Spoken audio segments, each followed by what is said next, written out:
আসসালামু আলাইকুম আমার প্রিয় ভাই ও বন্ধুগণ, আমরা প্রবাসী ভাইরা খুব সুন্দর করে ঈদটা উদযাপন করলাম।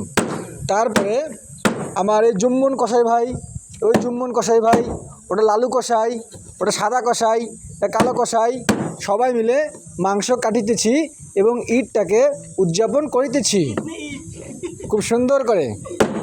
আহা হা, কি শান্তির জীবন প্রবাস। হ্যাঁ, আর একটা খুব ভালো কাজ করতেছে, এই যে আমাদের যে প্রবাসী বোর্ডটা কাটিতে কাটিতে ফাটিয়ে ফালিয়েছে, আপনারা দেখেন, সুন্দর করে দেখেন, বুঝছেন? খুব সুন্দর, খুব সুন্দর দৃশ্য, অপরূপ দৃশ্য।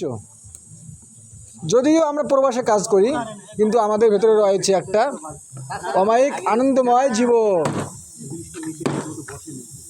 আনন্দময় জীবন। আপনারা ঘরে বসে বসে দেখবেন আমরা কি করি, ঠিক আছে? দেখেন, আরেক দল, একজন টয়লেটে যাচ্ছে, আরেকজন পরিষ্কার করতেছে খুব সুন্দর করে। ঠিক আছে ভাই ও বন্ধুগণ, উদযাপন করুন। সবাইকে ঈদ মুবারক, ঈদ মুবারক, ঈদ মুবারক।